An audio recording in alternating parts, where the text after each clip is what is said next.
Hopkins, Minnesota. Hopkins, Minnesota, downtown, man. Since 1935, this is the raspberry capital of the world. They have parades here in celebration of raspberries, but you know what? Today we're celebrating beer. Interesting story about this, the LTD Brewing Company. Let's go and experience it. We'll tell you more about it when we get inside. All right, LTD Brewing, Hopkins, Minnesota. Excited to try this out because it's limited batches with unlimited possibilities. And you can see right here, they got nice little section for to-go beer. So as you check out, as you're walking out, had something good, grab it and take it home with you. They're brewing everything on site. What's nice about this is that the brew house is right in the same facility, right? So you're smelling it as soon as you walk in. Those doors probably open up on nice days. Love the projections and things they got going on the walls. Merch game is tight, man. They got a lot of different things to choose from. And I want you to pay attention to the LTD in their logo. It's a freaking beer mug. How cool is that? Lots of different things to choose from. Always rotating because it's small batches, right? So they've got some flagship stuff that they keep around, but I'm excited to try it out. Never been to Hopkins before to have a beer. They definitely have a traditional flight for us to try. Sitting right next to where they're making the beer and absorbing all of those smells coming in, it's freaking fantastic. So we're excited to try it out. LTD Brewing, let's go. Here we are, man. I'm really fired up because I read the story and these guys, they follow us too, I think. They don't. Oh, they don't? Not yet. All right. Maybe Blake and Jem, back in 2003, a couple of University of Minnesota guys. You know, I love what they thought of it. They were too young to go buy beer, so they said, let's start experimenting and brew beer. Okay, make our own. Couple of gophers, man, and look at where it ended up. I mean, how cool is that? It's got a traditional flight going on here, which is nice. So I said to the barkeep over here, I said, okay, look, do the boys still, are they still actively involved? He said, yeah. Yeah, definitely. So involved. I said, okay, what's your flagship?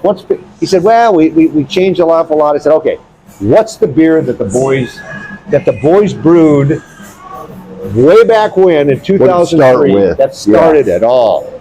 And he said, rumors are, but he kind of winked, which kind of means this is what Blake and Jem this is what they were doing. It's the triple. It's the triple right here, dude. Sleepwalker is what it's called.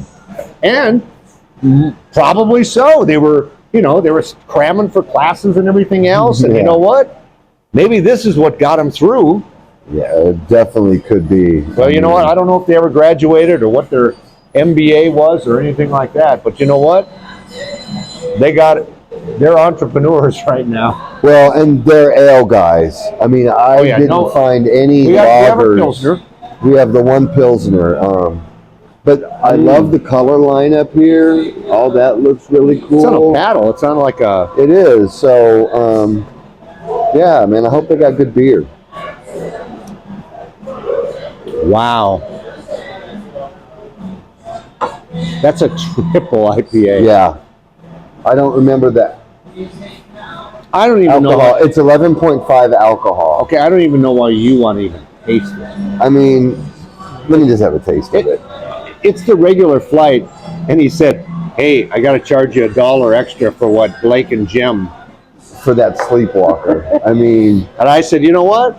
If this is a beer that started LTD, which by the way means... I think it means limited brewing. Because they're all about small batches and experimenting, right? And like they don't have one that's our. And you know that is the culture of what they do. Oh, holy shit! Because like when he said we don't have a flagship, because they're always moving, they're always changing, and that's one of their. They have like 8 philosophies that these guys have put together, and it's all about the brew, the taste. It's got to be eco-friendly. I mean, everything about this place is about you and me and I'd good say beer. they're brewing today too, because it smells. Oh, it smells like awesome. when you come in. Oh yeah, look at the tanks are they're right next to us. here. We're sitting right. Yeah. That's so a tank no, right it's there. it's. Oh man, I'm gonna put this off to the side because That's holy shit. That's strong, I love it. God dang. All right, next up is going to be the amber. The amber. Alter hop is what this was. Oh, this is the American IPA. okay, I'm so why don't you? Well, it's a. I mean, the IPAs are.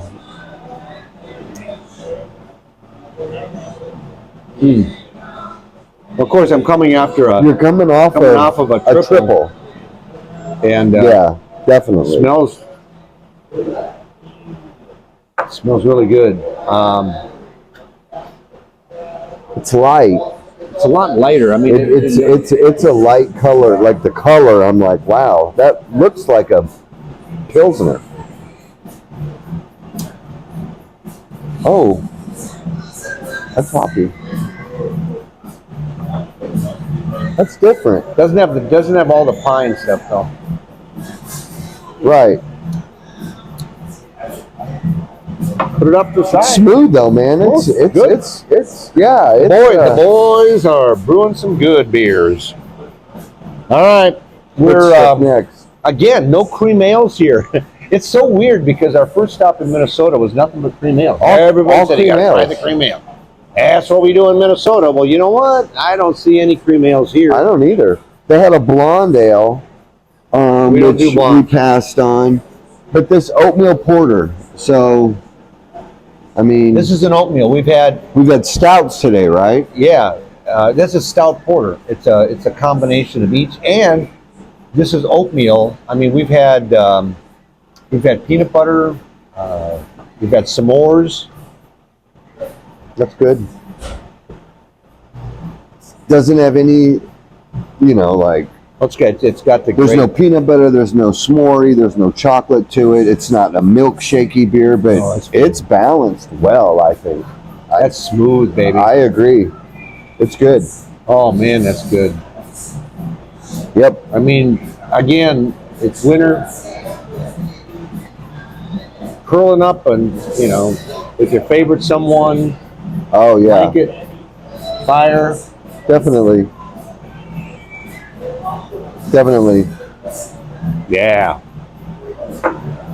And he said that they're always rotating. So, by the time this airs, you may not be able to find some of these beers that we're trying. And that's their whole thing is always experimenting, always being with the art of the craft, always pushing the envelope for something new. So,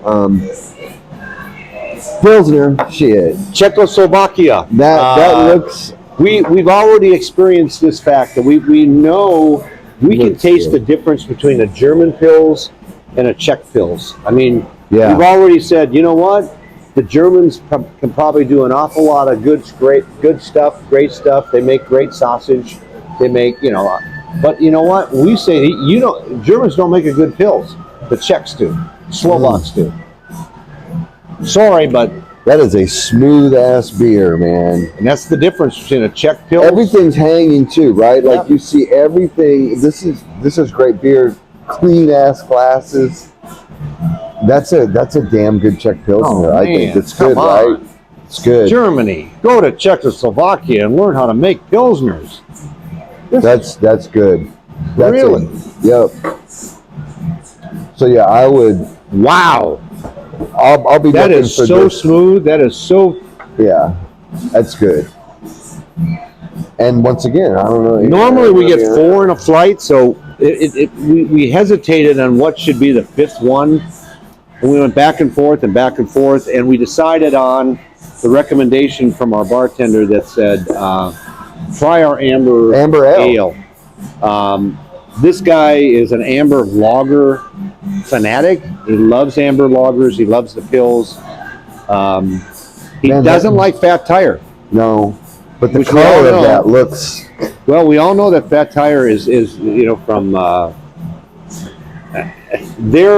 They set the standard for amber ales. Yeah. I mean, they are They are who everyone looks up to. You always highlight Ad Astra. Is that an amber ale? Yeah. That's from Free State. Yep.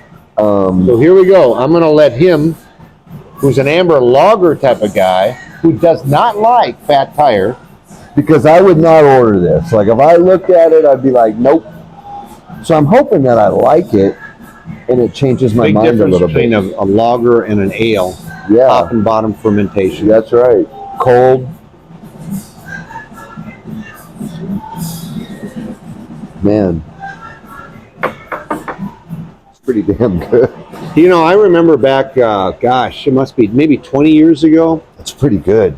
I was in Denver, and, you know, back 20 years ago, craft beer was just getting its start. And I remember being somewhere, I can't, but we were there, and someone said, get a Fat Tire. Well, you know, Fort Collins, Colorado. But I was in Denver, and I got one. And I was drinking that, and man, I felt, right. This is not like drinking a Coors Light. And I ordered another one, and man, this is 6.2. I was a Fat Tire fanatic. Yeah. 20 years ago. Yeah. So I know a good amber ale. It smells great. I think it's good. Oh wow, that's good. It's good, right? No, I know. These guys have done a really good job with their beers, man. Hey, Fort Collins, Colorado, you got a competitor here up in Minnesota. And Hopkins, man. I've never been to Hopkins, man. Hey, Hopkins is a cool-ass little town. Why don't they have a raspberry beer? That means they should. But they maybe, once again, they're always experimenting. You never know what you come in. When you come in, you're going to find something new, I'm sure. Have you heard about the Rose Bowl parade? Hopkins does a raspberry parade every year, the third week in August. And it's as big, if not better. I know it's a well-kept secret, but since 1935. Yeah. And it's cool because they have their own little downtown, little main street. If you don't like beer and you like raspberries, come here in August. Definitely. LTD Brewing, Limited Brewing, whatever. It's good shit. We love you, man. Yeah, man. Keep up the good work. Go Gophers. Sky-U-Ma.